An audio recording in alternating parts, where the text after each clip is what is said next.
Sudoeste da Bahia, Universidade Federal da Paraíba, Universidade Federal de Santa Catarina, Universidade Estadual de Santa Cruz, Universidade de Brasília, Escola Superior de Propaganda e Marketing, Universidade do Vale do Rio dos Sinos, Universidade Federal do Oeste da Bahia e a empresa de tradução e interpretação em Libras.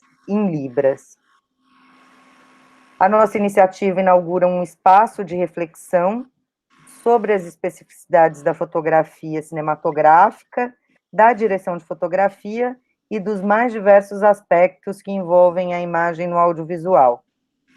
Nessa primeira edição, o MUV está celebrando a direção de fotografia no Brasil, enfatizando seu pensamento, sua política, seus profissionais e sua prática.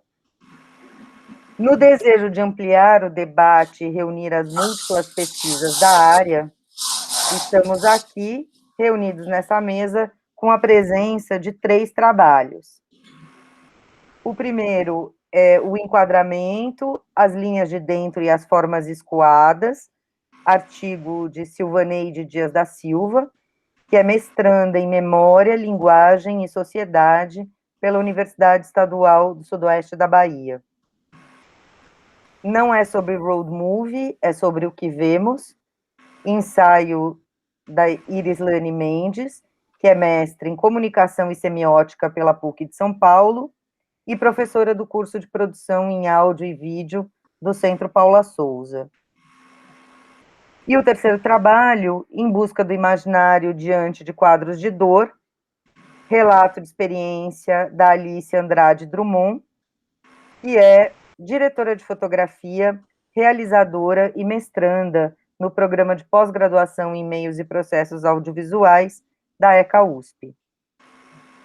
A Silvaneide e a Irislane terão 20 minutos para a apresentação do trabalho, dos trabalhos, que é o artigo e o ensaio, e a Alice vai ter 15 minutos por ser um relato de experiência. Na sequência, a gente abre para os debates e para as perguntas. E os presentes podem levantar suas questões aqui pelo chat, ou podem levantar a mão para inscrever para uma fala.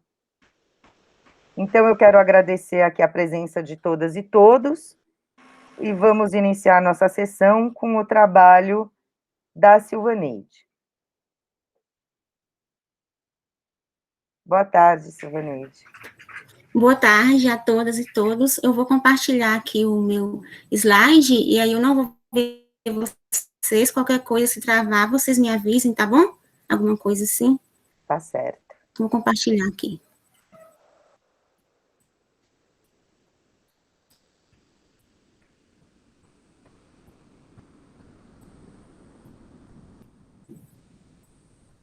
Vocês estão vendo?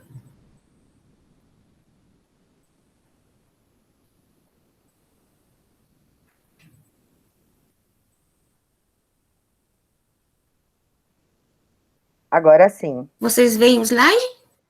Sim. Certo, eu vou iniciar então. Bom, boa tarde a todas e todos. Quero agradecer pelo espaço, pela oportunidade. Hoje eu sou bacharel em cinema audiovisual pela UESB, sou mestranda também pela UESB, como a professora Fernanda já me apresentou. Sou orientada pelo professor Rogério Luiz de Oliveira, que aqui está conosco. Hoje eu apresento uma parte de um trabalho que faz parte da minha pesquisa da dissertação de mestrado, de título O Enquadramento, as linhas de dentro e as formas escoadas. Adianto que eu não sou uma diretora de fotografia, mas sou uma observadora bem atenta à imagem do audiovisual e do cinema. Para começar, este estudo ele está situado em pensar a composição da plasticidade na produção intitulada Médici, Mestre de Florença, que é um seriado.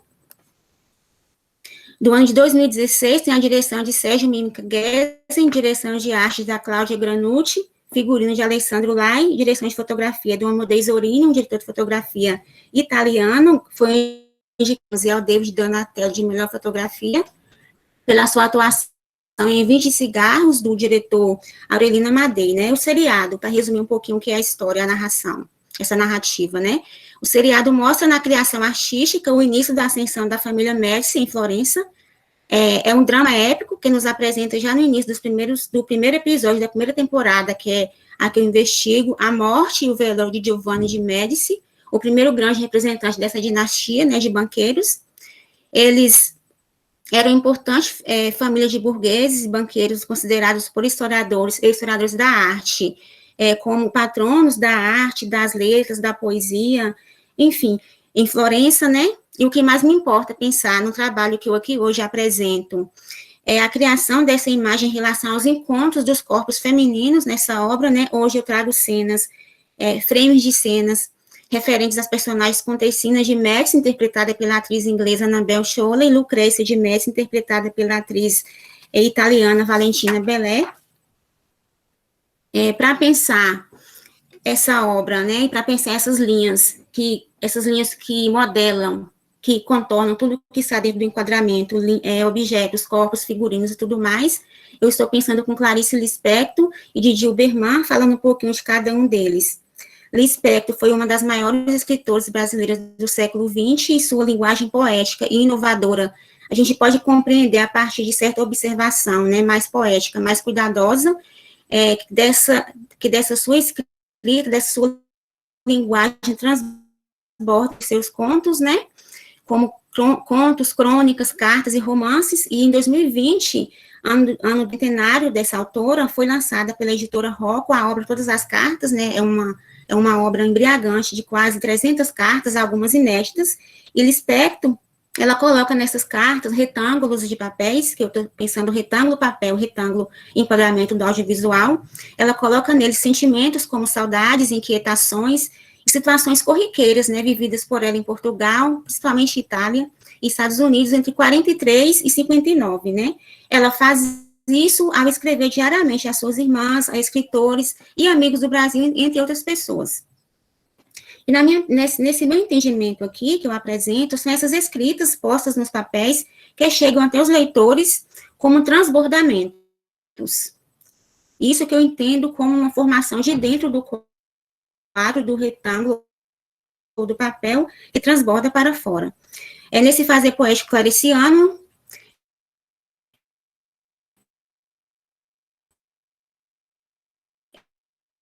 clariciano, para pensar a imagem do retângulo, os cartas de Lispector, como feitos tão criadores quanto os que temos nos enquadramentos de Vittorio Modesorini na série que eu estou investigando.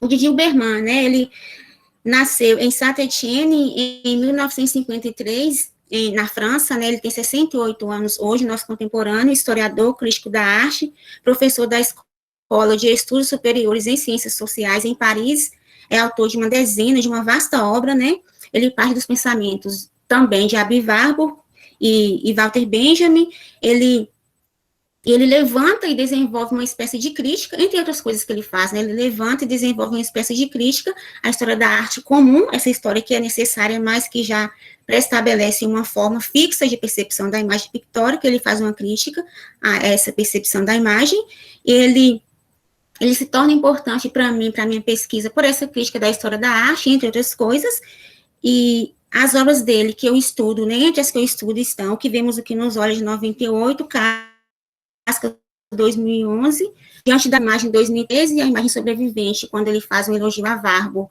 2013 também, entre outras. Aqui eu trago um trecho da carta de Clarice, é uma carta que ela envia a Lúcio Cardoso em 1945, e nesses quadros de papéis claricianos, escritos na maioria das vezes à máquina, a partir do que se observa nesses escritos, né, dizemos que é possível perceber um germinar de linhas enquanto leitores e observadores das imagens óbvias, as que ela descreve nas cartas, e as que daí não são emitidas a partir da nossa criação, enquanto observadores dessa obra, enquanto leitores e também visualizadores das imagens que ela nos passa, né, o que estamos entendendo como escoamento das letras da autora.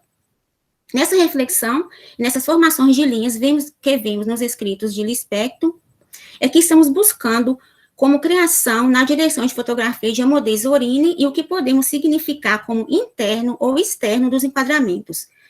Compreendo, então, que as significações de dentro desse enquadramento são enviadas ao espectador. ele pode estar aberto ou não a perceber esse escoamento das formas, né? Ele pode absorvê-lo como uma mera informação ou como uma criação fértil demais para caber no retângulo. E em carta, né, nessa carta enviada a Lúcio Cardoso, ela escreve o seguinte, abro aspas, com certeza já lhe disse que o mar daqui é absolutamente azul, mas como estou com a porta do quarto aberta para o terraço, vi o mar e me lembrei de dizer outra vez, de lhe dizer de novo. Metaforicamente, nós podemos dizer que o mar descrito por Lispector não cabe na carta, e nessa medida mesma ele escoa para os nossos olhos, para os olhos do destinatário também, e para os olhos de quem vê a carta hoje em dia ou em qualquer época que seja. O enquadramento é, então, nesse sentido, uma potência criativa capaz de abrir caminhos a uma reflexão das aberturas da imagem, pensando com o Didi também. A câmera é, nessa perspectiva, como duas mãos que escolhem uma parte de algo para ser uma presença criada em determinado lugar, em determinado tempo também. O enquadramento nos importa no sentido de pensar o ato de filmar e as linhas que podemos ver dentro dele e que nele não cabem. O enquadramento é, por assim dizer, o ato de recortar o pedaço de um lugar ou de um tempo, e nesse fazer cria-se um corpo de onde germinam sentidos. Recortar um pedaço de um lugar, o que não significa fechar o quadro, mas possibilitar que essa criação se desfie, como um pano que se desfie. É como o ato de tear e bordar, mas sem amarrar qualquer ponta das linhas coloridas do bordado. Colocar a linha na agulha sem dar nó na sua ponta, para que a linha entre e saia do tecido e dele se escoe. Tal pano não deve ter as bainhas feitas, ele deve se desfiar. E assim, tudo que está dentro deixa-se escoar, ao menos um pouco, a depender de quem observa essa criação. Em Cascas, nessa relação que o Didi Huberman, ele tem com as árvores bétulas e com as três fragmentos, né, dessas cascas que ele traz, dos campos de concentração. Nós podemos compreender, né, que nessa perspectiva de pensamento sobre imagem, nós estamos valorizando o núcleo, o que goteja do núcleo, o que é dentro do quadro, mas também o que dele se escoa a depender de uma percepção dessa imagem. Esse externo que vem com traços do âmago, que vem com um sinal daquilo que na imagem é latente e que na imagem pulsa. E nós percebemos isso também na obra Cascas. Huberman escreve, podemos pensar que a superfície é o que cai das coisas, que advém diretamente delas, o que se separa delas, procedendo, portanto. A casca em nossa leitura são as linhas que saem do quadro. Enquanto contemplamos a janela aberta, esse gotejamento anuncia a vitalidade da imagem. Assim, é preciso cessar um tanto do desejo de abarcar o todo, do desejo que a gente tem, costumeiramente tem, de vencer a imagem, de fechar ela no tempo e no espaço, como a história da arte já convencionou. Esteja esse feito dentro ou fora do quadro, e perceber sua própria presença aí dentro, e daí fluindo nos experimentos, entendendo assim, como eu falo, que o nosso contato com a imagem é muito mais um experimento, é muito mais uma relação livre do que uma busca por uma interpretação. E nesses experimentos que constituem a feitura e a observação da obra, seja ela escrita, ou falada, ou pintada, e assim por diante. Aqui eu trago mais uma cena, que é quando, na série, o Cosimo de Médici com a família sai de Florença para serem exilados em Veneza. Cosimo não está se entendendo bem com o que está acontecendo no momento, ela fica.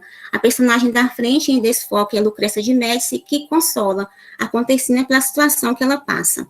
E a linha que forma o corpo de Contessina se faz em uma parte de algodão, chamo de algodão essa parte mais definida, que contorna rosto e ombro e cabelo de Contessina, e outra parte em lã que forma aí, que contorna o braço dela, que toca o queixo de Lucrécia. Lã na mesma maciez que contorna de forma nevoada a cabeça de Lucrécia, personagem do primeiro plano. Dizemos que essa linha que vem para o externo do enquadramento, após extrapolar a formação que termina nos ombros da personagem, segue seu próprio rumo. Pensar que o quadro explode, pensando com o Didi Huberman, e que o quadro não é fechado, a gente entende que essa linha segue seu próprio rumo como autonomia da imagem. Esse suposto e visível findar das linhas e sua extensão, que nos é possível ver no quadro, só o é pela forma de enquadramento. Pela forma, a depender do plano, nós vamos ver mais ou menos linhas dentro do quadro. E o tamanho do plano não impede de a gente ter uma observação mais poética e entender que as linhas de dentro escoam, que elas gotejam. Na imagem, podemos perceber que a profundidade de campo, por exemplo, provoca duplicidade dessas linhas. Na parte da imagem focada, temos linhas bem definidas, e na parte desfocada, temos linhas em textura mais macia e pouco definidas, que aqui podemos compreender, que eu estou compreendendo e chamando de lã. Somos, por assim dizer, impulsionados por um desejo de sentir com as mãos essa maciez que tem sua própria vida nos entres e nesse encontro que podemos compreender como um encontro poético entre esses dois corpos femininos. Aqui eu trago mais uma cena que é parte de uma imagem que acontece após o velório e enterro do Giovanni de Médici, e eu chamo de gotas esfumaçadas, essas gotas azuladas, que é gotas de chuva, porque na cena chove, mas de acordo, eu tirei o frame, ficou dessa forma. Na cena completa, possível ter uma percepção melhor do que eu estou falando. É importante reafirmar que a formação de linhas que podemos olhar, bem como a extensão das mesmas, depende do enquadramento e é um trabalho da filmagem. E nessa imagem, composta em enquadramento de primeiro plano, a janela aparece quase que numa simetria perfeita com a personagem, simetria imperfeita, desculpe, com a personagem posta mais à direita da imagem. No design da janela, percebemos formações de losangos. Nenhum aparece por inteiro, da mesma forma que nenhum é cortado pela metade. Dos 3 que aparecem, quase que completamente, um emoldura o rosto de Contessina. A falta de sentirmos cada uma dessas formas inteiras já nos impõe a falta de água a ver nesse cruzamento de linhas, que no sentido puramente físico da imagem, perfura as extremidades das janelas, mas se encerram. Sentido puramente físico, pensando, a arquitetura da janela. São barras de ferro que acabam ali, acabam na janela mesmo, elas não escoam. Mas, em uma outra forma de observação, cria-se outros sentidos para essas barras, elas tornam-se linhas pertencendo a um novelo que a gente pode entender que está em algum lugar do lado de fora do enquadramento. De certo, se nos fosse possível estarmos em corpo físico do lado de fora, mas bem perto dessa janela e mais próximo da personagem, poderíamos passar a mão na grade e tatear numa impossibilidade de perfurar o vidro com as unhas e entrar. Íamos escorregar as mãos para cima e para baixo, mas o travar das mãos nos cruzamentos das barras tornar-se-ia, então, uma forma da gente reflexionar sobre o pedido da imagem, que nos diz para olhar mais e para olhar daqui de fora. É o entendimento de que a linha que perfura a extremidade já sente a mão lutando por entrar. A linha se enrola nela na mão, se embaralhando com as próprias linhas das palmas das mãos e penetrando na pele. Essas formas escoadas do lado de cá da imagem e em nós, é como um convite em carta pedindo para ser lida em certa distância. Afastamento não para colocar a imagem no lugar de divindade, para olhar os detalhes da criação, as formas contidas nos entres, onde os silêncios gritam. Afastar-se para envolver-se mais na mensagem proferida. Abro aspas de Gil Berman, uma passagem da obra Quando as Imagens Tomam Posição, o Olho da História 1. Ele escreve o seguinte na página 16, no início do livro: afastar-se violentamente do conflito, ou então ligeiramente. Como o pintor afasta quando afasta de sua tela para saber em que ponto está o seu trabalho. Não se sabe nada na imersão pura, no em si do terreno do perto demais. Não se saberá nada tampouco na abstração pura, na transcendência altiva, no céu do longe demais.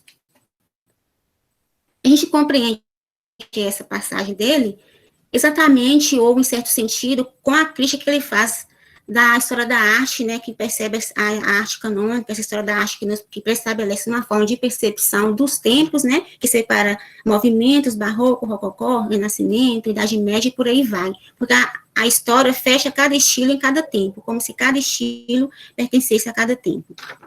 Essa é uma linguagem gilbermaniana, Estamos pensando, então, a profundeza, a parte interna do plano, como que se deixa descascar, que permite escapar de si pequenos ou grandes farelos, como cristais enevoados de onde surgem e onde habitam as pontas das linhas que se põem a formar nos braços estendidos, pensando nos corpos em cena, nos braços estendidos de um corpo a outro, e mesmo as linhas invisíveis que guiam os olhos de um rosto aos outros olhos da outra face. É que a gente pode pensar em linhas também, como eu vejo na série, eu venho analisando, quando um personagem olha para outra, a depender da cena, a depender do afeto que se desenvolve na cena, há linhas dos olhares, né? Os olhos tocam os outros corpos. A filmagem acontece para que o enquadramento se abra. É assim que percebemos o afeto jorrar para fora das cartas de Lispector, nas mensagens escritas e seus sentimentos de afagos enviados principalmente às suas irmãs. Esse cuidado no seriado Médici, Mestre de Florença, estão perceptíveis nos olhares entre as personagens Lucrécia e Contessina e outras que eu estudo na minha dissertação. É um jogo incontido nos toques e nos corpos. A minha ênfase, então, é essa maestria do enquadramento, onde uma parte do observador vai para dentro e corre para o externo do quadro.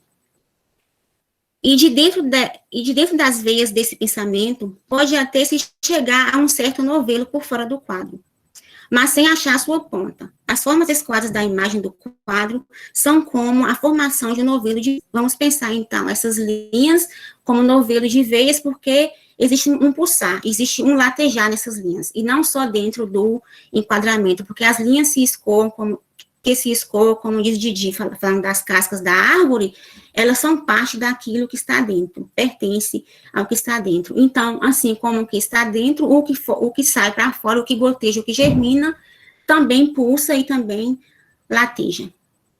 Concluo aqui a minha apresentação, agradeço pelo espaço, espero que eu tenha conseguido deixar alguma coisa clara sobre a minha ideia. Obrigada a todas e todos. Obrigada, Silvaneide. Agora vamos passar para o ensaio da Irislane Mendes. Não é sobre road movie, é sobre o que vemos. Iris? Olá, boa tarde a todas e todos. Eu vou compartilhar aqui a minha tela.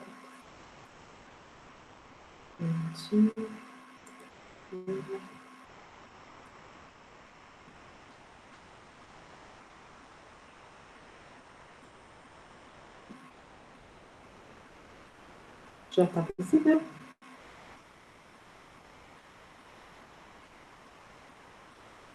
Está visível a tela? Tá sim. Tá, ok. Deixa eu fazer uma outra coisa aqui, desculpa.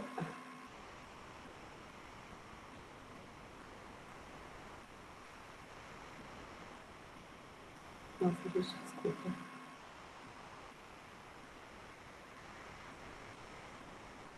Eu vou fechar minha câmera por um segundo, enquanto eu apresento. Vamos aqui. Gostaria de agradecer o convite, né, por participar aqui do primeiro encontro MOV Fotografia, Direção de Fotografia. Desejo também vida longa ao evento. Né. E gostaria de iniciar um pouco, antes de entrar numa questão, né, da escolha do título, ele pode parecer meio provocativo, né, afinal de contas, eu vou tentar, né, dar conta de um filme que é um filme de estrada, né, e o que eu estou dizendo, o que é e o que não é. Né. A ideia, né, da construção desse ensaio, ele parte muito de reflexões, de textos esparsos que eu tinha, mas também de uma série de fotografias que eu produzi, né, de forma muito despretensiosa, né, que eu nomeei de janelas internas. Né. Eu gostava muito de evidenciar esse fora, né, dentro, né, como a ideia dessas bordas, né, desses limites do quadro, aí dentro do quadro, né, e principalmente a ideia do que está vazando, né? O que vaza, o que está fora, e que não deveria estar, né? Quando a gente enquadra algo. Então, ela partiu um pouco dessa busca mesmo, onde é recorrente em alguns filmes, né, que me agrada muito, filmes que eu assisto com uma certa frequência em busca dessa borda, né? A Silvaneide usou uma palavra muito interessante, né, que é aquilo que escoa, né? E aí a gente poderia até chegar lá no texto do Freud, né, o estranho, né, aquilo que deveria estar submerso, mas que vem à tona. E eu parto, então, dessa ideia, né, e construir aí esse ensaio, e falando um pouco mais, né, sobre o que é essa ideia, né, por que eu coloco o road movie, eu falo que não é sobre o road movie, é sobre o que vemos, né. Então, pensando em road movies, né, que seriam esses filmes de viagem, né, que tem uma relação direta com o que é errante, com o que é nômade, o que é viajante, de uma diversidade de sinônimos aí, né, cigano, ambulante, o que eu acho bem interessante. Assim como há também uma série de tipos de road movies, né? Esse gênero mesmo, ele está presente desde a antiguidade clássica, né? Ele é reconhecido primordialmente como um gênero cinematográfico, né? Quase com o nascimento do cinema, os travelogues, né? E tinha, sim, a proposta de trazer para os centros urbanos o distante, que estava fora, o estrangeiro, que, por consequência, o exótico ou o outro. E podemos encontrar também, né, no gênero western, né, que seria também no gênero de filmes de viagem, né, no famoso filme do Edwin Potter, de 1903, O Grande Roubo ao Trem, a gente já tem essa ideia aí muito presente, né, não só pelo trem, né, o trem vai ser, aliás, as máquinas, elas são parte muito importante desse road movie, né. E o trem está presente ali, mas como também está presente os meios de locomoção utilizados. Ou mesmo Viagem à Lua, do Georges Méliès, né, que é de 1905. Então, assim, está tanto voltado ao campo do documentário, né, ao campo da documentação, quanto mesmo ao campo da ficção, né. Sobre o tema road movie, eu não entro muito, porque depois de ter produzido esse ensaio, né, fui buscar mais algumas coisas, né, e achei um texto muito bom do Samuel Paiva, né, que é um professor da pós-graduação de Imagem e Som da Universidade Federal de São Carlos, e vai aprofundar as gênesis do gênero road movie, né. Na verdade, esse é o título do artigo que foi publicado na revista Significação, e aí ele faz todo um histórico interessantíssimo, maravilhoso, e eu super recomendo para quem estiver mais envolvido, né, com a proposta de entender um pouco de onde vem o road movie, o que é considerado. Mas, dentro da pesquisa que eu tinha feito, eu cheguei a uma das entrevistas, né, uma entrevista do Walter Salles, à Folha de São Paulo, em 2005, onde ele questiona um pouco, né, acerca do nascimento dos filmes de viagem. Então, para ele, né, ele coloca várias perguntas. Então, em Homero, no Desejo de Ulisses retornar a casa, né, nos primeiros documentários dos cineastas viajantes, como Robert Flaherty, ou na influência dos fotógrafos humanistas, que, como Cartier-Bresson, cruzaram fronteiras para entender como viviam os outros, aqueles que não faziam parte da sua própria cultura, e ele vai acrescentar que há diversos tipos de road movies, ou de filmes de viagem, né, que é um termo que me agrada muito, né? E nem todos os filmes de estrada são iguais. Então, eu já usei road movies, já usei filmes de viagem, já usei filmes de estrada. Então, são várias denominações, né, ao que seria essa proposta de road movie, né, traduções possíveis aí. Sobre o tema, sobre a escolha, né, desse título, né, e eu me coloquei como uma provocação também, né, sobre o que vemos. Então, o que seria isso, né? E eu sempre coloco que que não é o olhar para frente, né? Não é o vidro que está à frente, né? No olhar, não é essa subjetiva que foca à frente, né, né, da estrada quase infinita. É o olhar para o lado, né?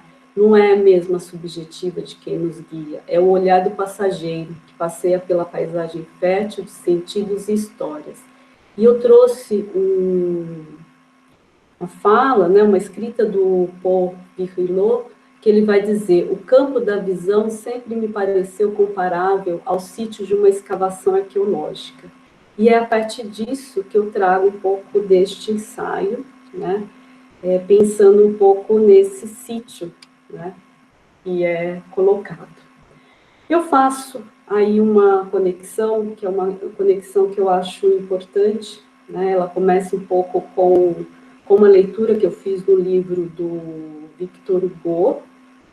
É um livro que ele publica, na verdade, é um carnet de voyage, um diário de viagem, né, do século XIX, né, meados do século XIX, onde ele vai fazer, né, uma série de viagens, né, entre a França e a Bélgica. E aí, em 1837, né, e nisso ele troca cartas. Esse carnet de voyage, na verdade, ele é um compilado de cartas que ele escreveu para a amada dele, né, chamada Adèle Fourchet. E em 1837, entre as cidades de Anversa e Bruxelas, na Bélgica, Victor Hugo pega o trem pela primeira vez em sua vida. E de forma poética ele vai descrever sua viagem, né? Essa descrição ela pode ser encontrada em alguns livros também de arte, né? Anne Coquelin também descreve em algum momento ali, né, quase que a ideia do impressionismo, né, ali surgido pela escrita do Victor Hugo, né? E ele vai dizer: eu me reconciliei com os trens. É decididamente muito bonito. É um movimento magnífico que é preciso sentir para percebê-lo. A velocidade é extraordinária. As flores a bordo da estrada não são flores, são manchas, ou mais precisamente, listras vermelhas e brancas. Não existem mais pontos, tudo se torna listra. Os trigos são grandes cabeleiras amarelas, as alfafas são longas tranças verdes. Cidades, campanários e árvores dançam e se misturam loucamente no horizonte. De tempos e tempos, uma sombra, uma forma, um espectro de pé, aparece e desaparece como um raio ao lado da porta. Quando eu fiz essa escolha de trazer, não foi só pela descrição que ele faz, né, porque a descrição dele a gente consegue montar visualmente, né, o que seriam essas manchas, o que seriam esse espectro, né, que surge ali, mas ele dialoga muito com para mim, né, dialoga muito com o filme que eu vou trazer em seguida, né, e com a relação que se tem aí entre filmes, entre viagens, meios de transporte e cinema. Então, o que ele traz também pode ser descrito, né, e é detalhado aí, pela experiência de um passageiro observador, né, que, que através da janela do trem reenquadra e recria, a partir de palavras, um cenário. E aí eu uso um termo do Jacques Aumont, que ele fala sobre enquadrado, um quadro dentro de um quadro.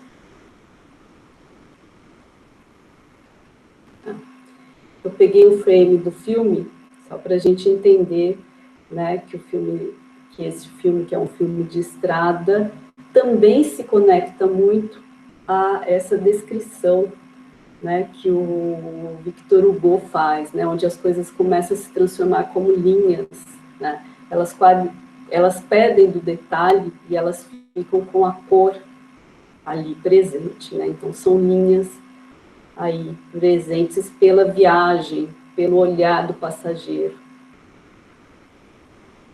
E fazendo um pouco dessa conexão, eu vou trazer também, eu trago aqui um trecho do livro do Jacques Aumont, onde ele vai relacionar a estrada de ferro e a câmera, que em certos aspectos modelaram também o imaginário. Para ele, o trem como lugar prototípico público onde se elabora o espectador de massa, o viajante móvel, sentado, passivo, transportado. O passageiro de trem aprende depressa a olhar, desfilar um espetáculo enquadrado, a paisagem atravessada.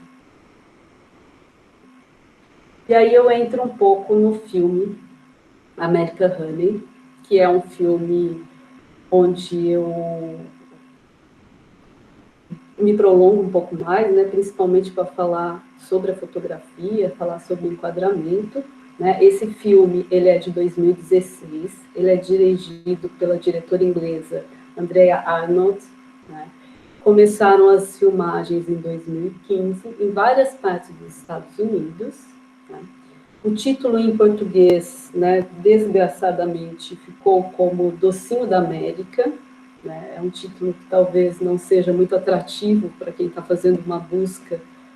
Eu acho que ele estava na Netflix, mas ele é de gosto bem duvidoso aí, né?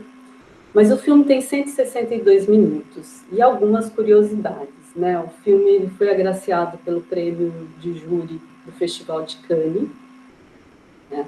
E toda a história foi inspirada a partir de uma reportagem de 2007, do New York Times, onde colocava alguns jovens, né, um grupo de jovens vendedores que era explorado.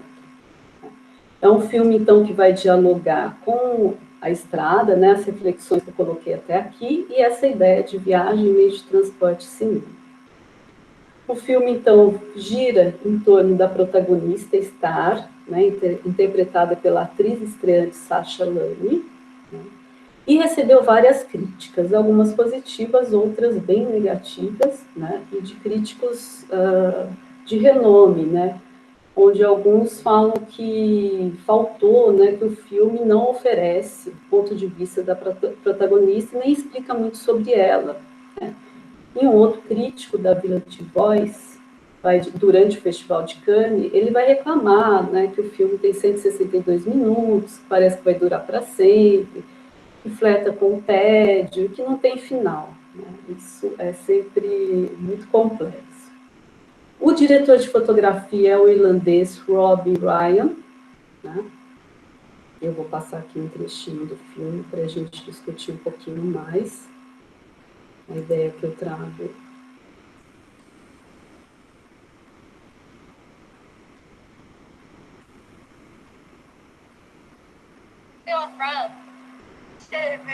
All over. Crystal gets people from all over. I'm from Panama. I'm Cutie. I'm from Panama City. I'm the cutie of the crowd. Yeah.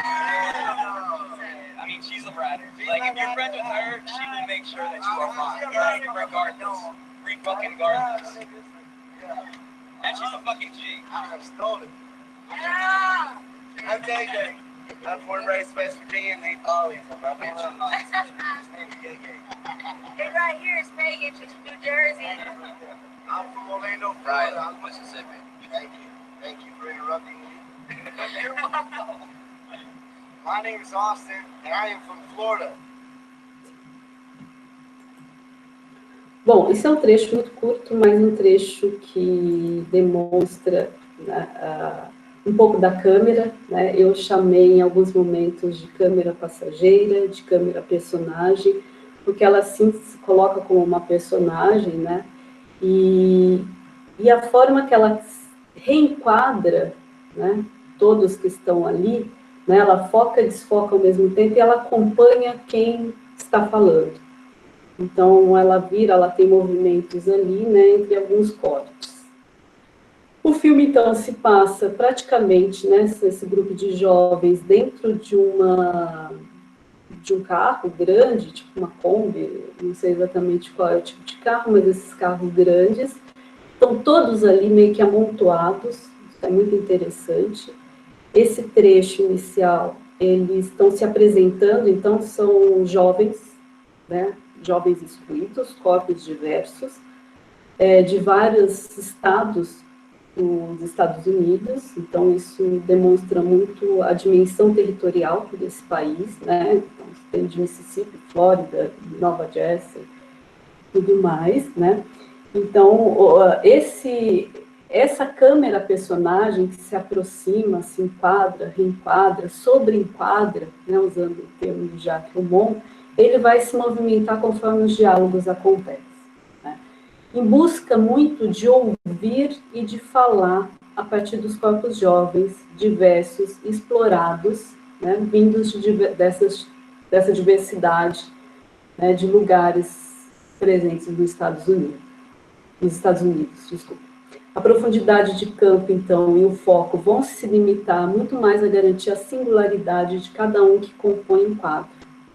Isso é bem interessante, porque em dados momentos, a gente não tem mais essa singularidade, a gente tem uma coisa que é muito mais plasmada.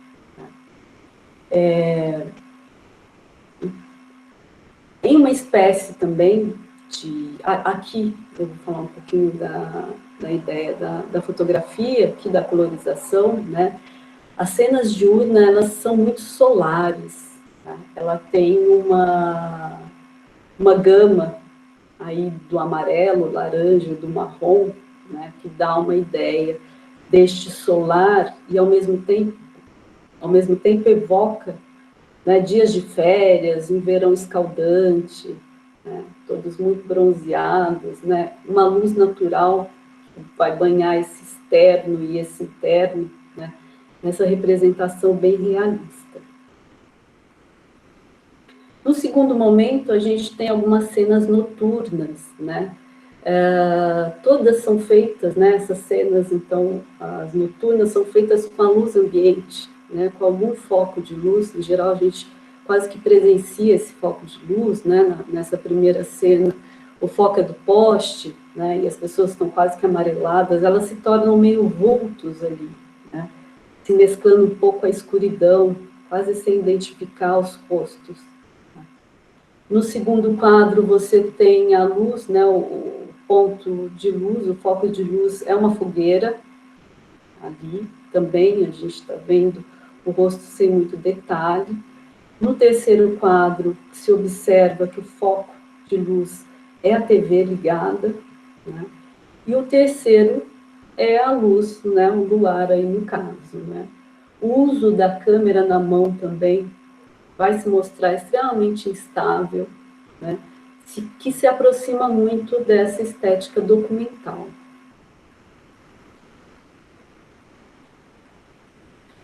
Bom, e aí, em dado momento, a gente tem no filme o que eu chamo de borrões de uma realidade, né?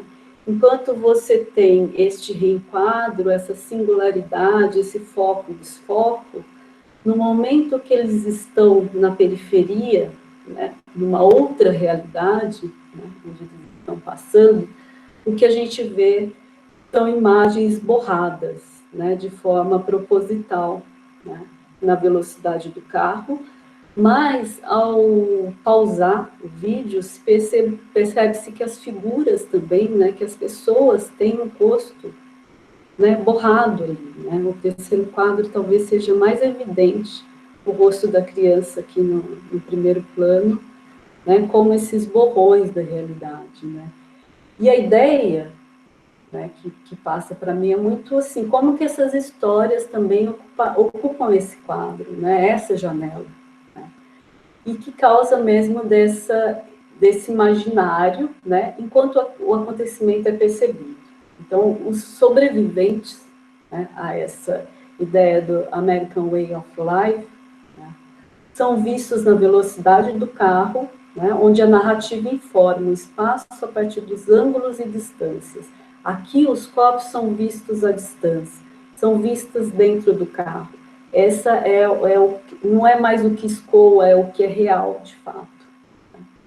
Essas figuras, esses borrões, né, desfocados, figuras quase que esquecidas, né, que tão logo saem do quadro, né, diferente do desfilar das imagens vazias, né, esse lugar do cheio, do vazio, né, que estava ali presente, né, que dão lugar a um processo infinito de soma, de comparação, de classificação, em suma, da memória que, por definição, vai fixar o tempo.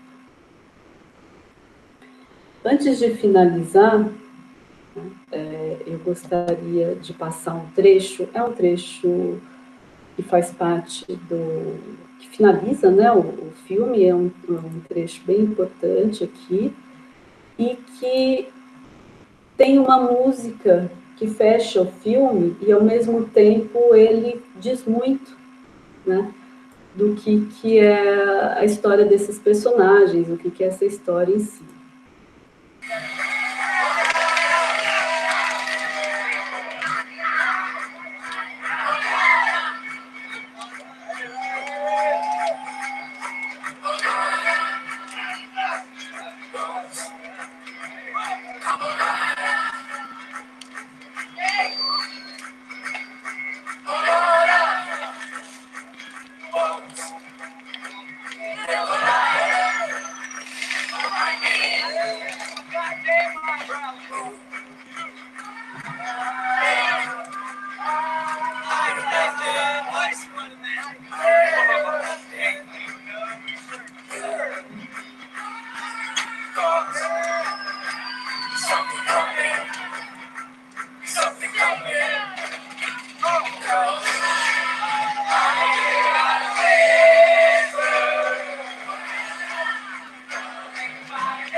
Bom, só falando um trechinho dessa música, né, na tradução ele fala: nós somos índicos, vivendo a vida que escolhemos, sim, mostre que vocês são corajosos, sim, em uma missão lideradas pela intuição. Vocês deveriam ouvir por quê? Eu ouço o sussurro de Deus. E aí, para finalizar, uma frase do livro do Nelson Brissac, ele diz: eles estão presos em meio a coisas em desaparição, que seria preciso a todo custo retratar. Eu acho que essa frase é muito simbólica, porque, de certa forma, o filme fala desses excluídos, né, jovens sem perspectiva de vida, ainda neste ideal do American Way of Life, desculpa, onde, né, a riqueza, a ideia de propriedade, de casa, de bens, ainda está muito presente, mas eles estão à margem dessa sociedade. E é isso. Deixa eu voltar aqui. E parar minha apresentação. Muito obrigada, viu, Iris? Obrigada. Lindo trabalho. Obrigada. Bom, vamos passar agora para o terceiro trabalho, da Alice Andrade Drummond, Em Busca do Imaginário Diante de Quadros de Dor. Alice. Oi, gente, obrigada. Muito bom estar aqui com vocês. Vou apresentar também. Qualquer coisa me avisem aqui por som, por favor. Se não estiver aparecendo. Tá sim. Tá, muito obrigada. Então, esse trabalho é super ligado com o filme que eu venho fazendo há 6 anos e com o meu mestrado, que é um pouco sobre a representação contemporânea de catástrofes recentes pelo cinema e outras obras artísticas do audiovisual. Eu começo quando eu resolvi ir a Mariana, depois de ter visto o rompimento das barragens pela televisão. Eu fiquei muito chocada com as imagens que eu via, as imagens, por um lado, aéreas, de drones, helicópteros, que depois a gente vê toda aquela lama espalhada pelas montanhas da região, a gente começava a ver o que estava debaixo dos escombros ali, e em paralelo a essas imagens grandiloquentes, feitas pelo jornalismo em geral, mas logo depois por vários filmes documentais e ensaísticos, eu via também imagens feitas pelos próprios atingidos, né, e aí é outro tipo de imagem, até de qualidade técnica, né, pessoas filmando com seus celulares enquanto corriam para não serem soterrados ali, registrando a tragédia que eles mesmos estavam vivenciando, né, pessoas não estavam tão acostumadas a filmar assim, e vendo toda essa quantidade de imagem, né, essa transparência total da catástrofe, eu ficava ainda sem entender o que estava acontecendo. Eu sou da região ali, né, eu sou de Belo Horizonte, mas eu tenho família em algumas cidades históricas mineiras, que tem algumas histórias semelhantes entre elas, então eu conheci o local e eu resolvi ir para lá para tentar ver com meus próprios olhos o que estava acontecendo. No meio do caminho eu pensei que eu deveria filmar alguma coisa também, peguei uma câmera emprestada na estrada, assim, lá, quando eu cheguei em BH, e fui tentar filmar lá, né, e chegando lá eu me deparei com a minha própria insuficiência enquanto fotógrafa e cineasta, né, de uma dificuldade muito grande de realmente passar o que aquela catástrofe significava, né. Eu comecei a olhar também outras imagens de análise, como essas dos mapas que eu coloco para vocês aqui, feita também, em geral, pelo jornalismo, mas muitos filmes, ensaios, trabalham com esse tipo de articulação, né, tentando dar uma certa pedagogia para a imagem, explicando bem metodologicamente o que é que estava acontecendo por ali, né, por todos esses mapas, dando essa intenção ali de retratar o que estava acontecendo no território. A Susan Sontag, em 2003, ela lança o livro dela, Diante da Dor dos Outros, e ela vai comentar, depois do atentado às Torres Gêmeas de Nova York, que a catástrofe se passa a assemelhar cada vez mais à sua representação, com entrevistas feitas pelos próprios atingidos, que também filmaram a catástrofe em Nova York, né, deles estarem entendendo mais aquele acontecimento pelas imagens do que pela própria vivência mesmo, né, então é uma transparência imagética com uma opacidade da catástrofe ao mesmo tempo. E ali em Nova York, eu considero que foi a primeira catástrofe, talvez, filmada pelos próprios atingidos, né? Não tinha celular ainda, mas todo mundo ali nas suas janelas, no solo, filmando com as mini DVs da época. Então, eu acho curioso, o livro dela chama Diante da Dor dos Outros, mas ali inaugura-se um diante da nossa própria dor, quando a gente mesmo imagetiza o que a gente está vivenciando.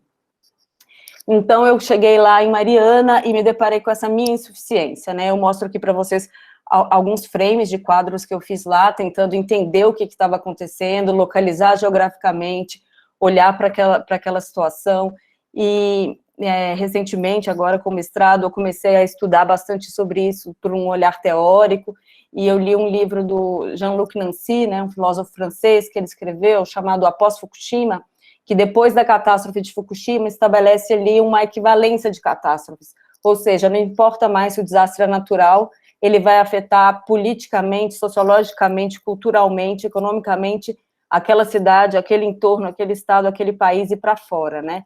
Então, as coisas começam a se mesclar muito, ligado ao estágio da globalização que a gente está. E eu tentava entender isso e trazer essa questão de uma noção de história para o filme, essa questão da turbidez, de não estar entendendo bem o que estava acontecendo ali, para as minhas imagens, e né, esse contraste, por exemplo, nessa primeira imagem, entre a árvore lameada com o fundo dessa vegetação ampla brasileira que a gente tem, esse olhar por dentro das árvores, como uma vigia ali, de ver os homens trabalhando, reconstruindo aquele lugar, tentando limpar o que aquela lama tinha feito. E, recentemente, também, eu me encontrei com a tese da Lúcia Ramos Monteiro, né, uma teórica brasileira aqui que fez o doutorado dela na Sorbonne, em cotutela com a USP, e ela vai estudar a iminência da catástrofe no cinema, né, esse horizonte catastrófico, justamente a partir de filmes de barragem e filmes sísmicos, que ela chama. Ela termina a tese em 2014, e esse crime, né, em Mariana acontece em 2015, ela vai falar sobre uma previsão da catástrofe através das imagens cinematográficas. E eu acho curioso que ela vai trabalhar isso com filmes de barragem, e logo depois, no país de origem dela, acontece essa tragédia. E eu, antes de ler essa tese dela, eu já estava lá em Mariana, em 2015, e eu ficava olhando esse horizonte, onde por aqui, nessa primeira imagem, é a cidade de Itabira, onde a Vale do Rio Doce foi fundada, hoje só Vale S.A., né? Ela é escondida através dessas árvores que foram plantadas para esconder mesmo o trabalho ali acontecendo, né, da mineração. Aqui ao fundo a gente vê uma barragem parecida com a barragem que se rompeu, do lado de uma cidade, uma barragem de rejeitos também. Eu acho muito curioso que enquanto eu filmava lá, eu estava no verão do Brasil e as imagens eram todas muito opacas, uma coisa que eu já estava entendendo ali, isso já estava me impregnando, né? Uma neblina o tempo inteiro, muita chuva, né? As imagens já vinham azuladas, assim. Então, foi tudo muito estranho tentar descobrir o que estava ali por trás daquela história. Aqui também eu mostro o exemplo do quanto a neblina era forte, e aí eu comecei a ir atrás também para onde esse minério vai, né? Para onde vão as coisas, como que sai dali, como que a gente, essa coisa que o Nancy fala, né? Sai dali, vai para outro país, vai para outro lugar. Então eu filmei ali um pouco o maior trem do mundo, de acordo com o Drummond, né? Que é esse trem que não tem fim mesmo, são toneladas e toneladas de minério em infinitos vagões que percorrem ali dentre as montanhas de Minas Gerais, saem, vai para o Espírito Santo e depois chega atualmente, em geral, mais na China, né? E toda essa questão acontecendo enquanto a gente estava ali em Mariana, tentando entender o que de fato a gente estava vendo diante dos nossos olhos, né? Esse caminhão, por exemplo, a roda dele é maior do que a altura de um ser humano médio, assim, é super alto. E aí eu resolvi um pouco pensar nessa questão das lições de história, e fui em algumas minas, fui na mina da Passagem ali na região de Ouro Preto, e vi que ainda tinha minério ali, é uma mina que hoje é só turística, mas tinha resquício de ouro, de minério. Fui na missa também do Natal de 2015 ali, né, um pouco mais de um mês depois, e vi aquela igreja toda cheia de ouro, né? As casas coloniais do Brasil, que são presentes em várias cidades ali também, festejando o Natal depois daquela tragédia de uma cidade tão pequena, né? E eu notava muito esse contraste, assim, das relações, né? Muitas pessoas pediam a volta da Samarco urgente, né? A Samarco é a empresa que era coordenada pela Vale, pela BHP Billiton, da Austrália, né? Que é culpada por esse crime, mas as pessoas precisavam de emprego, então elas precisavam voltar a trabalhar. Até hoje, as atividades da Samarco não voltaram, mas tem essa exigência, então teve muita discriminação com os próprios atingidos, porque eles estão tentando reaver, né, ter direitos de volta, serem indenizados. Então era muito difícil para mim filmar as pessoas também, né? Eu filmando esse álbum de retrato, por exemplo, cheio de lama nas bordas, as imagens são quimicamente tão danificadas por conta da toxicidade mesmo dos minérios ali, e para mim era muito difícil. Em geral eu estava com câmera na mão quando eu encontrava as pessoas, e como que, né, você quer ouvir aquela história tão pesada, tão dura, mas tem um equipamento ali entre vocês, era muito difícil olhar no olho e filmar ao mesmo tempo. Então eram situações ali que eu estava deparando um pouco com essa dialética das imagens mesmo, né, como trazer tudo isso para dentro da minha própria imagem, como deixar isso mais claro, né. E aí eu remeto nesse trabalho ao filme do Jiazhangke, que filmou durante, né, a construção da hidrelétrica de Três Gargantas na China, enquanto destruía a cidade de Fengji, que foi inundada por aquilo, construía-se a hidrelétrica, né, que é a maior hidrelétrica do mundo. E ele coloca os seus personagens vigilantes ali o tempo inteiro, né, olhando a paisagem que está marcada, né, gravada numa nota, e ao mesmo tempo olhando para essa paisagem efêmera que pode ir embora a qualquer momento. Tudo enevoado, né, tudo turvo, difícil de ver, né, e aí eu vejo ele também, o protagonista vigilante, no final do filme, olhando ali um homem sobre a corda bamba, né, quem que cai primeiro? Cai esse homem ou cai o prédio que está em demolição para a construção da hidrelétrica, né, e a questão do dinheiro, com tudo isso que a gente está falando, das imbricações do estágio atual de globalização. E aí o Jiazhangke, eu acho que ele faz uma coisa muito feliz, que é no meu entendimento, como entender o absurdo do que está acontecendo. Então, ele vai para imagens absurdas, ele vai para imagens de pós-produção, ele coloca os seus personagens vendo um disco voador que cruza o céu, um prédio sendo implodido no centro de Fendig, né, e olhando aqui contra-plongé para esse, né, esse buraco que eles estão diante ali. Então, eu acho muito interessante essa forma de lidar. Eu não acho que a única possibilidade de lidar com a catástrofe é indo para o surreal, né, para essas imagens tão absurdas, mas talvez tenha alguma coisa aí em se imagetizar o absurdo através de imagens absurdas também. Outra coisa que eu acho interessante, também na tese da Lúcia, que ela traz, é a catástrofe da representação na representação da catástrofe, né? Então, eu trago aqui o exemplo do filme Noite e Neblina, do Alain Resnais, que em 55 ele vai falar da impossibilidade de ter se filmado ali naquele momento, e vai recorrer a um monte de imagem de arquivo produzido pelos próprios nazistas, né, sobre o crime absurdo ali em Auschwitz, e vai relacionar isso com vários outros campos de concentração e de extermínio da época, e no final ele vai falar do próprio movimento de câmera, né, enquanto eles fazem um traveling out, ele vai falar que ele e a equipe estão se afastando dos escombros, e será que todos nós vamos lembrarmos do que um dia aconteceu, que pode acontecer de novo, né, que isso não pertence a um só tempo, a um só país, mas isso pode sempre acontecer, está de acordo com a humanidade, e ele traz isso para a forma do filme mesmo. Outro filme que também relaciona isso de uma forma que eu acho super potente é o filme Aqui Acolá, do Godard, que ele vai filmar os fedaíns, né, na região da Palestina, e chega lá, e numa segunda viagem, ele vai mais de uma vez, e todos são mortos, né, então ele vai falar que a morte no filme dele é representada por um rio de imagens, ele vai colocar várias televisões com imagens contemporâneas da época, as pessoas assistindo a Copa de 74 em casa, e as pessoas assistindo a mudança no mapa da Palestina, né. Um outro trabalho que eu também acho super interessante de olhar para essa questão da representação da catástrofe e a catástrofe da representação é o trabalho A Platea Cruz, do Farok, que ele vai discutir a colonização da América Espanhola decupando um quadro do pintor Manuel Berrio, que retrata a colonização, né, e o Farok vai tirando partes e partes do quadro, fazendo novos quadros dentro do quadro, para contar como que se deu e como está hoje essa cidade de Potosí, na Bolívia.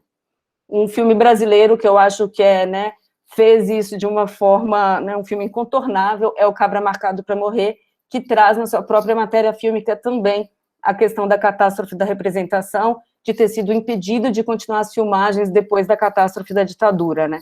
Os filmes foram para o laboratório no dia 31 de março de 64, e por isso ele tem algum material ali. 17 anos depois ele volta e exibe o que estava filmado, né, ali com a Elizabeth Teixeira dentro do quadro, né, como a gente estava vendo agora na apresentação. Então, eu acho muito interessante o jeito que ele articula, isso também é uma grande potência do filme, além de outras, né. E tudo isso para falar um pouco, eu vou para uma citação aqui antes de finalizar, do Nancy, que veio falar dessa equivalência das catástrofes, que ele fala: nós devíamos saber, no entanto, que a antecipação visionária e profética não existe. O que depois de um ocorrido surge como profético poderia, na verdade, ser visto claramente ao tempo que ocorreu. Não é uma questão de pessimismo, é uma questão de visão clara. Ele fala isso quando ele está escrevendo sobre o pós-Fukushima, né? A possibilidade de se filosofar, ele lembra do Adorno, né? Existe poesia depois de Auschwitz, e ele vai falar, existe filosofia depois de Fukushima. Então, eu penso que em toda essa questão a gente vai e tem Brumadinho menos de 4 anos depois que teve Mariana.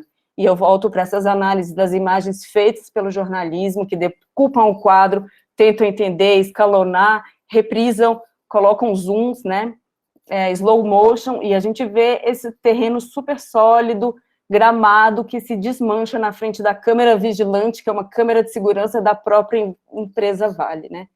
E aqui outra câmera de segurança também, filmando ao passo que as pessoas estão sendo soterradas ali enquanto fogem, e essa técnica de tentar trazer uma didática para o que está acontecendo na imagem, mas fico me questionando, e o sensacionalismo em tudo isso, né? Então, o trabalho é um pouco sobre isso, sobre como trazer essa questão do que está, né, da lição de história, do que pode ser previsível, como colocar isso dentro do nosso quadro, sem cair nesse lugar simplesmente mórbido, né, da imagem. Acho que é mais ou menos isso, gente. Não sei se eu fui muito rápida. Não, deu certinho o tempo, Alice. Obrigada. Muito bonito esse trabalho também. Antes de abrir para as perguntas, né, para o debate, eu só queria fazer uma colocação, desculpem, eu acho que foi muito feliz a composição dessa mesa, né, porque os 3 trabalhos, eles conversam entre si, eles se tangenciam nessa reflexão importante sobre os limites da imagem cinematográfica, quer seja nessa reflexão da Silvaneide sobre a possibilidade da gente procurar a parte não visível das linhas, né, o que vai além do quadro, do trabalho da Iris Lane sobre os diversos aspectos da criação imagética, né, da criação cinematográfica, mas, sobretudo, aí no que tange o enquadramento e o quadro dentro do quadro, né, esse quadro que perfura a superfície da imagem e reforça essa imagem, e também no trabalho da Alice, que vai falar da forma como a gente se coloca diante das imagens que a gente vai produzir, né, como a gente se coloca na produção de imagens que dialoguem com as nossas questões. E eu entendo que os 3 trabalhos, eles acabam colocando questões trazidas por Didi Uberman né, na sua obra, mas também em O que Vemos, o que Nos Olha, né, sobre essa relação entre o observador e o que é observado, né, essa relação importante. Então, bom, eu queria parabenizar as 3 autoras e abrir aqui, então, para as perguntas.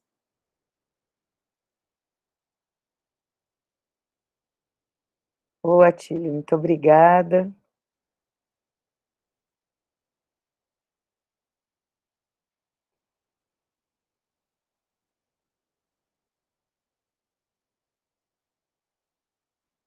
Nenhuma pergunta? Que plateia mais tímida.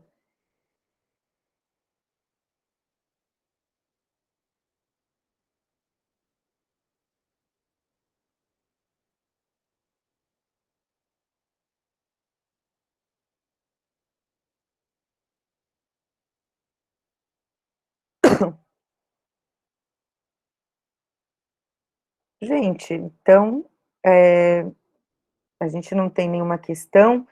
Eu acho que, como a gente tem ainda mais um tempinho, eu queria saber das próprias autoras se vocês querem fazer mais algum comentário ou falar dos trabalhos aqui colocados, sobre essas relações que eu apontei. Não sei se vocês teriam mais alguma colocação.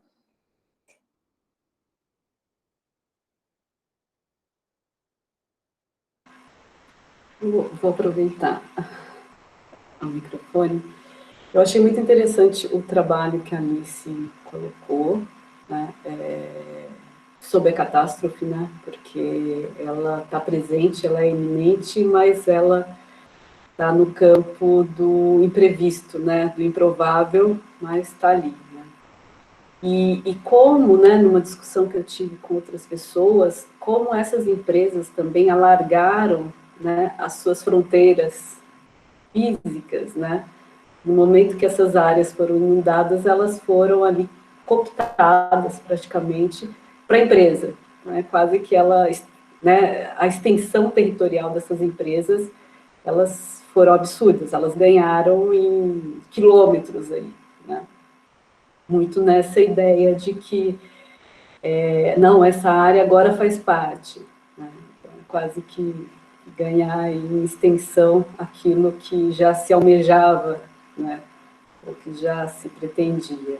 E as imagens, e você falou uma coisa bem interessante, porque eu dei aula durante muito tempo sobre teoria da comunicação, e, de fato, o primeiro momento mesmo, né, não só da tecnologia, mas quando a TV não está presente, quem está presente é o espectador comum, é o ataque às torres, né? E como depois disso, o jornalismo também se modificou, né? Como hoje a gente tem muito mais imagens, não só no jornalismo, né? E aí, claro, no YouTube e tudo mais, aí você começa a trazer as imagens mais ordinárias. Mas como esse jornalismo também foi modificado pelo olhar, né, que seria o olhar do espectador, né? O espectador agora domina a imagem, é ele que produz a própria imagem, né? Ele que expõe a imagem, não só o receptor, né? E como tudo isso está nesse campo novo, né? Que não é tão novo, já temos aí há mais de 10 anos nessa produção infinita de imagens, né? E aí tem TikTok, aí tem várias outras coisas aí produzindo e produzindo e produzindo, né, imagens. E que eu achei muito interessante, trazer as imagens produzidas pela TV, mas que não necessariamente poderiam ser da TV, talvez algumas nem sejam da TV, seja de alguém, da câmera de vigilância, né? O Godard já fez isso lá na chinesa, né, de usar. E isso está na TV, isso está no cinema, isso está em todos os lugares. Que bem interessante, muito bom esse trabalho.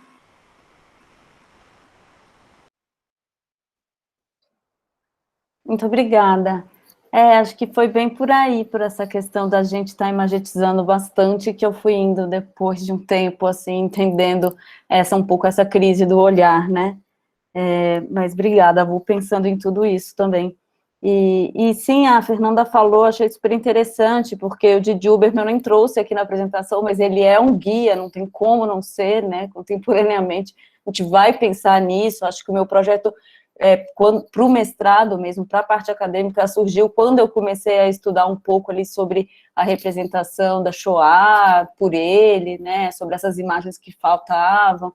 Então, acho muito interessante ver nos trabalhos a questão do quadro dentro do quadro, da linha de trem, que a Iris fala, né, dessas linhas, do como que a gente traz, né, para dentro e para fora, como que a gente fala de um contracampo, de um extracampo. Eu achei a conversa muito interessante entre nós três aqui da mesa. Fiquei muito feliz com isso. Mas é isso. Obrigada. Obrigada, Iris. Obrigada, Alice. O Rogério está aqui com a mão levantada. Oi, gente, boa tarde. Super parabéns aí, viu, pelas apresentações.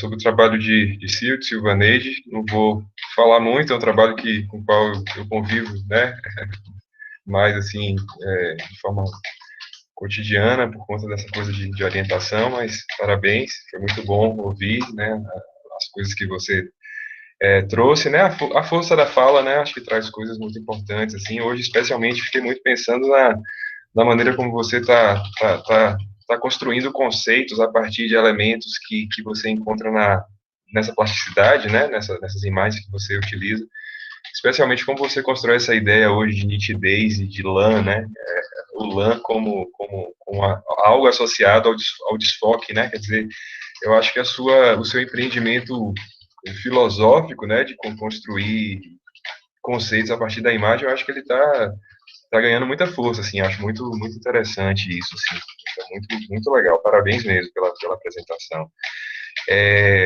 Bom, gosto muito do seu trabalho também, Iris, parabéns, é muito instigante sempre, né, pensar, enfim, o road movie como um catalisador em alguma medida, né, da ideia do enquadramento. Então, eu mais contemplei e tomei nota aqui do que levantei questões, assim. E aí, Alice, acho que contigo a conversa é mais direta, assim, porque eu também venho estudando os desdobramentos imagéticos, né, de Brumadinho de Mariana. Agora eu estou ampliando mais para a relação entre imagem e ruína, num projeto que eu estou desenvolvendo, um projeto de pesquisa na universidade, né, na UESB, onde eu trabalho como professor. Bom, mas tudo isso começa com esse, né, com esse mesmo choque, eu acho, assim, eu me senti muito representado, assim, eu fiquei com aquela sensação, né, como a gente brinca, né, de ver um exemplar da mesma espécie, né, falando, assim, falando, conversando, porque é uma coisa tão dura, né, assim, tão difícil, dolorosa e etc. E, enfim, é uma questão que eu penso muito dessa perspectiva da memória, é daí, né, porque eu sou professor de um programa interdisciplinar, concentrado na área de memória, e estou usando muito essa interlocução com o Didi Huberman e com outros autores e autoras que têm servido muito nesse sentido, assim. E aí eu fiquei assim, né, fui fisgado por uma coisa que você falou muito, assim, parece que na proposta geral da sua pesquisa, e que foi uma coisa que eu tenho lidado um pouco, assim, lidei numa ocasião em que eu compartilhava um resultado de pesquisa, né. Nessa ocasião eu estava falando sobre 3 desdobramentos imagéticos, né, de Brumadinho e Mariana. E certamente você encontrou eles, porque pelas imagens que você foi me mostrando, eu falei, nossa, é impressionante como essas imagens têm força e pega a gente, né. E uma dessas imagens foi aquela imagem daquele Globo Repórter que foi dedicado à tragédia de Mariana, que um cara que se chama Luiz Marini, que é um piloto de paraglider, que ele sobrevoa o Rio Doce, e isso vira um Globo Repórter todo, construído pelo Ernesto Paglia, né? E é curioso, né, como eu percebi que naquele momento eu fui com uma lupa, né, teórica e metodológica, assim, muito parecida com essa que você foi, no sentido de perceber, assim, poxa, mas por que esse sobrevoo sobre o rio, por que esse sobrevoo sobre as comunidades, por que essa coisa, né, chocante de cima, panorâmica e etc, né, por que não o chão, o resto do chão, né, o tete-a-tete e tudo mais. E aí foi interessante que a Andrea, ela não está aqui nesse momento, mas é uma pesquisadora que está no grupo, e ela me fez uma questão muito interessante, assim, que me fez pensar e perguntar, lançar perguntas sobre essas imagens de um jeito diferente, sabe? Ela falou assim, poxa, Rogério, beleza, eu concordo contigo, né, tenho esse mesmo receio que você tem em relação a Globo, por exemplo, em relação a esse modo, mas eu devo te confessar, viu, que essa imagem, ela bateu muito forte em mim. Ela me colocou dentro de um jogo de significação muito fundamental e importante nesse momento, sabe? Assim, essa estratégia, para mim, funciona do ponto de vista narrativo, do jogo de significação, no que ela me explora do ponto de vista dessa relação memória-imaginário e tudo mais. Aí eu queria saber um pouco de você, se você já está lidando com essa indagação, porque me parece que ela chega, sabe, em algum momento, assim, a gente se questiona nosso próprio questionamento, viu? É só um jeito mesmo de prolongar a conversa aí. Muito obrigado pelas apresentações, gente. Muito obrigada pela sua questão. Primeiro, eu quero conhecer mais o seu trabalho, eu não conheço, esse trabalho que está escrevendo, acho que vou te mandar um e-mail para conhecer um pouco mais, buscar. Muito interessante saber, né? Eu lembro que quando eu queria estudar isso no mestrado, eu falava, gente, eu só encontro coisa da sociologia, da geografia, da psicologia, né, da engenharia, e não encontro ninguém do audiovisual, sendo que é essa coisa, a imagem que tinha, talvez por eu ser do audiovisual, que tinha me tocado. E acho que isso já até responde um pouco a pergunta. Eu estou nessa crise, para mim é bom falar sobre essa crise, faz parte, acho que assim também a gente dá uma melhorada, perde um pouco os preconceitos e dá uma melhorada em como trazer isso, porque é claro que essas imagens me chocam, senão acho que eu não teria fazendo um filme. Eu fui para lá depois de ver as imagens, né? Eu quis ir porque eu tinha visto as imagens, eu quis fazer mestrado em cima dessas imagens antes, então elas me incomodam o tempo inteiro essa distância, e aí eu noto, né, ontem mesmo eu fiz uma apresentação, né, sou orientanda do Atílio que está aqui, fiz uma apresentação um pouco sobre o trabalho na aula dele, e me perguntaram, inclusive, mas e essa distância? Eu sinto que suas imagens também têm uma distância, e eu falava, sim, eu também tinha uma dificuldade imensa de estar lá, perto, e eu acho que, principalmente partindo do jornalismo, é importante ter esse didatismo, entender um todo. Então, essa imagem, ela é importante existir, ela impregna nas nossas mentes mesmo, mas aí eu também me pergunto por que o cinema também está indo muito para esse lugar quando representa, ou para um lugar muito... que o jornalismo é excelente em fazer. Essa está sendo minha questão maior agora. O cinema que pensa um pouco mais nessa relação artística, como eu falei ali, da catástrofe, da representação, isso que eu fiquei muito aflita quando eu via que eu não estava conseguindo passar, quando eu via que eu estava distante, que eu me incomodava em filmar as pessoas com a câmera mediando ali a conversa. Então, eu estou um pouco nesse momento de crise, mas eu acho que é por aí também. Não sei se eu respondi a pergunta, mas acho que é por aí.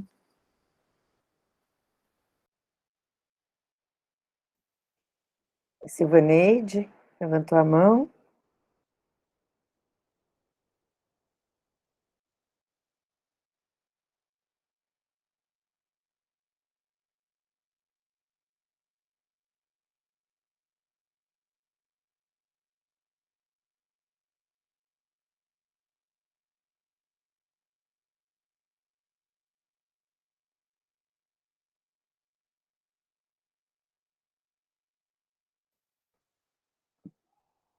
Puxa vida, Rogério, você consegue desmutar ela? Não, né? Então, eu acabei de tentar aqui, Fernando, e realmente não consigo. Ou será que você consegue sair e retornar enquanto alguém, de repente, vai perguntando para ver? Porque às vezes isso resolve. Vamos tentar dessa forma para ver se a gente consegue, por favor?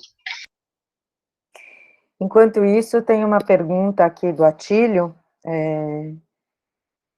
para as três, na verdade. Vocês concordam com a Susan Sontag de que hoje o espectador não é mais insensível? Acho que Alice e Iris podem ir respondendo, e depois a gente coloca para a Silvaneide. Ah, entrou.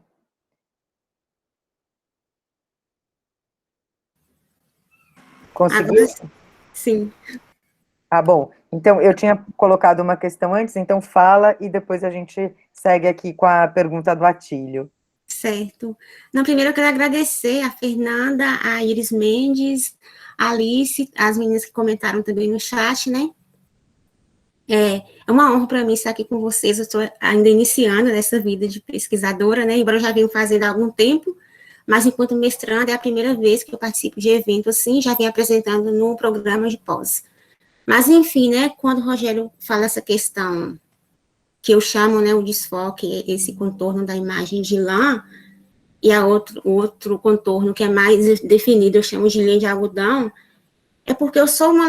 Primeiro é a minha própria observação de imagem, né, porque tem algo que é dos autores que a gente lê, dos filmes e séries de imagens que observamos, da própria natureza que observamos, mas tem coisas que é da gente, né, que é da nossa própria percepção, a gente não sabe bem de onde vem. Mas esses autores também, Varbo, o Didi, entre outros, o Bachelard, com a sua obra noturna, né, são autores que me dão coragem de também inventar sobre aquilo que eu olho, sobre as imagens que eu vejo. Tenho muita insegurança, principalmente em falar de direção de fotografia, né, porque, como eu falei, eu não sou uma pessoa da prática, ao menos não ainda, né, apesar de ser bacharel em cinema audiovisual, mas também eu sou uma pessoa que observo muito atentamente as imagens. Rogério me acompanha, me orienta desde a minha graduação, né, ele sabe um pouco do que eu estou falando, então, assim, eu não tenho muita dificuldade em criar quando eu olho uma imagem. A minha dificuldade é convencer as pessoas, algumas pessoas, que é possível fazer esse tipo de trabalho na academia, né?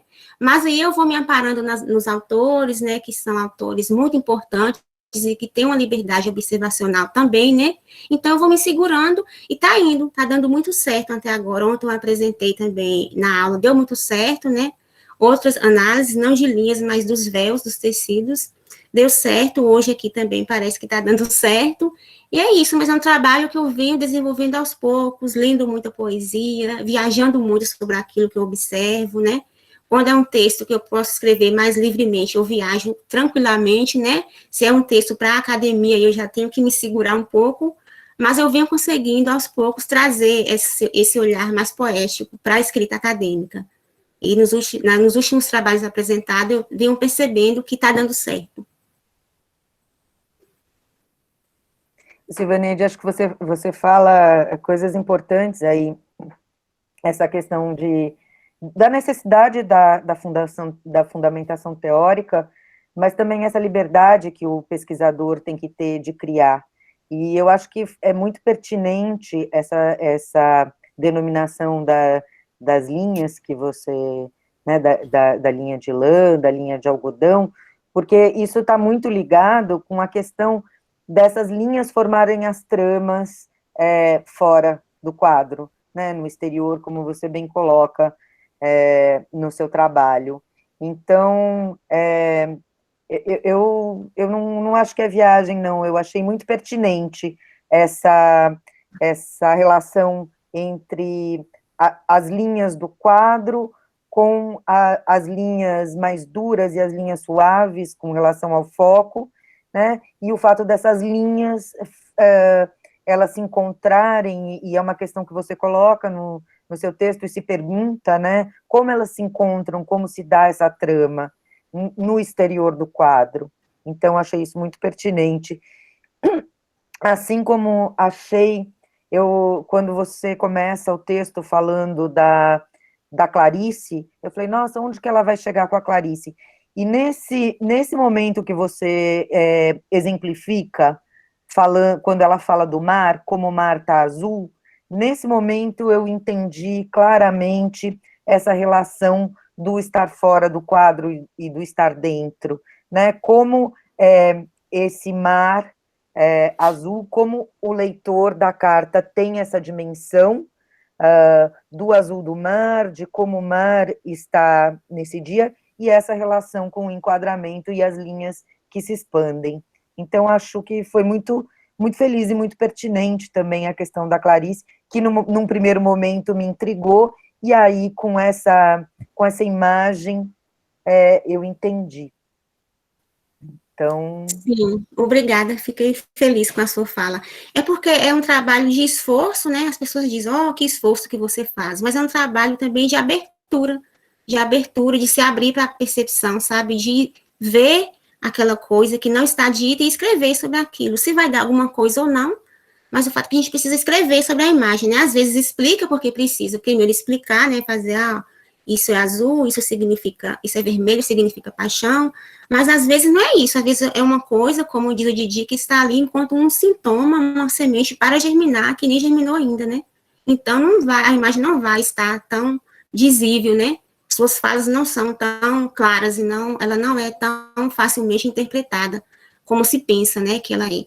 Então, a minha análise, a minha pesquisa, na minha dissertação, tem ido por esse caminho, né? Embora o meu texto lá muda um pouco, né, porque ela é uma questão de memória, e eu penso com Didi Huberman e Warburg, essa questão de Narleb, sobrevivência, né, e Pathos Formel, e por aí vai. Mas, enfim, né, se eu estivesse hoje apresentando aqui o texto da minha dissertação, ia ser mais trabalhoso, ia ser mais, para mim, falar. Ontem eu saí quase rouca da apresentação. Esse é mais tranquilo, porque eu não estou na questão da memória, né, mas eu fico muito feliz com a sua fala e com todos que estão aqui me observando, com o professor que me orienta, né, desde muito tempo e também me dá a liberdade de pensar. Enfim, é isso. Fico grata. Obrigada. Bom, a gente tem mais um tempinho, a gente tem uma pergunta aqui do Atílio, né, que é para as 3. Então, Alice, Silvaneide e Irislane, vocês concordam com Susan Sontag de que hoje o espectador não é mais insensível?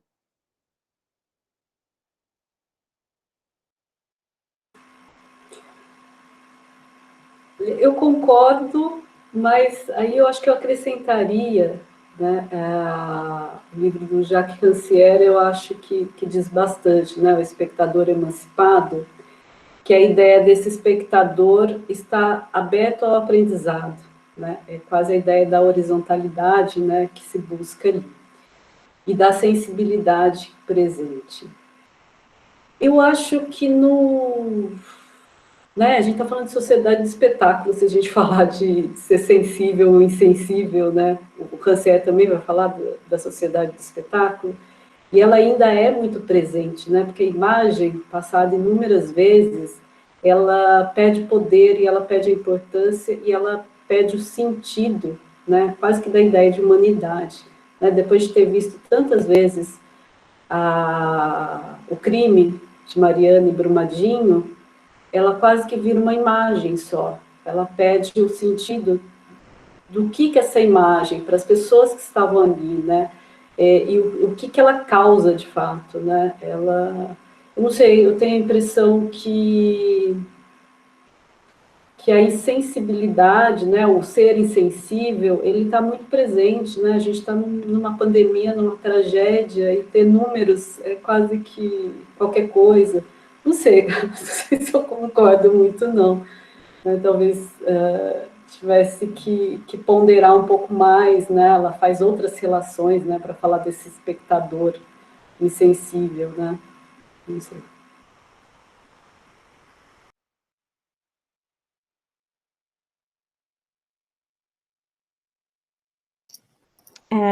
Bom, vou falar, eu acho que eu concordo em termos, assim, porque eu não acho que o espectador, pensando né, em nós enquanto espectadores, eu não acho que a gente é insensível.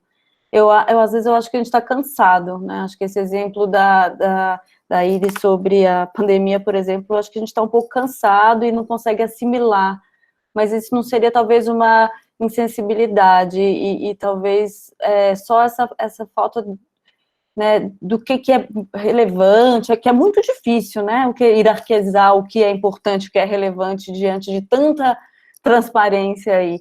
Eu acho talvez que falta um pouco, né, por isso que eu estou indo atrás dessa palavra que chamo de imaginário, que eu vi que a Iris também fala sobre isso, né, talvez falta um pouco parar mais tempo, olhar por mais tempo, mas eu não acho que tem a ver com insensibilidade, eu acho que tem a ver com pressa e cansaço. Não sei. Acho que a Sontag vai falar dessa insensibilidade pensando no que ela tinha escrito antes, né, sobre fotografia. Eu acho que até mesmo se ela tivesse viva hoje, ela ia fazer uma revisão, talvez. Fico pensando isso, já pensei isso algumas vezes, não sei.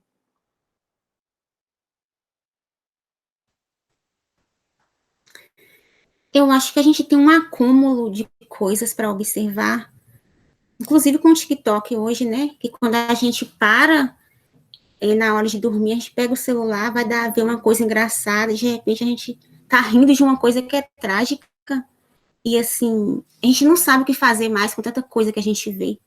Então, por isso a gente foge um pouco, né? Pega um frame lá e vai ficar olhando para escrever sobre ele, porque é muita coisa para a gente dar conta, e a gente também chora, né, ao ver imagens chocantes. A gente fica nessa oscilação nas redes sociais, na internet, com as reportagens, né? Hoje eu li sobre uma repórter que está doente, teve que se afastar, e outro dia a gente lê sobre uma coisa violenta enquanto mulheres, né? O tempo inteiro é uma coisa muito violenta, a gente sente dor, só de entrar na rede social a gente já sente dor, porque vê uma mulher que se machuca demais fisicamente para seguir alguma coisa, algum padrão, a gente vê mulheres que sofrem demais porque não está num padrão, sabe? A gente também sofre demais por várias questões, né? Então, assim, a sensibilidade está ainda na gente, e que bom que ainda está. Mas, às vezes, informação demais. Muitas vezes eu me pego vendo o TikTok e rindo, mas depois, peraí, isso aqui não é engraçado. E a gente fica muito do lado de cá também da situação, né? Por mais que a gente discursa enquanto estudiosos da arte, não sei o quê, sensíveis, mas por vezes a gente ainda escorrega demais. A gente precisa muito, eu tenho feito o exercício de se colocar muito do lado de lá da história, né? Toda história tem dois lados, assim. Claro que hoje tem situações no Brasil que a gente já sabe que não dá para, né? Que é desprezível mesmo e acabou, ponto final, não dá para ficar com desculpa. Mas eu acho que é muita coisa para ver. Às vezes a gente ri do que não deveria rir, porque a gente nem sabe mais. Estudou o dia inteiro, viu notícia de morte o dia inteiro, vai dormir cansado, abre o celular, vê uma coisa trágica, sendo tratada como algo engraçado, a gente acaba rindo daquilo dali, mas não é uma insensibilidade. Como a Alice fala, é um cansaço, sabe? É uma situação de estafamento mesmo, assim. A gente está aqui apresentando pesquisa ainda por teimosia, né? Porque não é normal o tempo que está, né? O que estamos vivendo. Então, acho que é mais isso.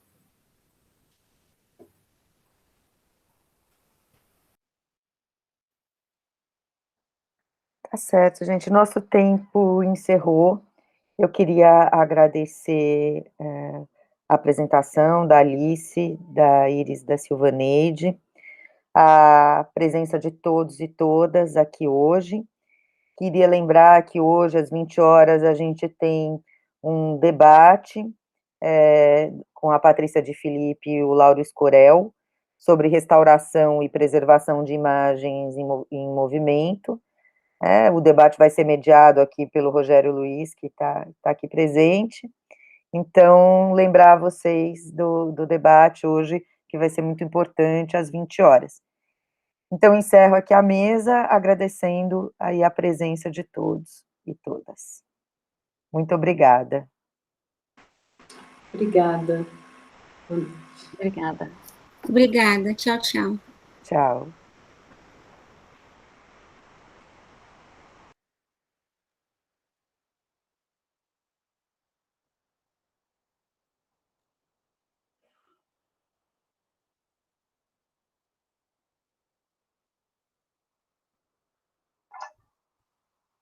Muito bom, Fernanda.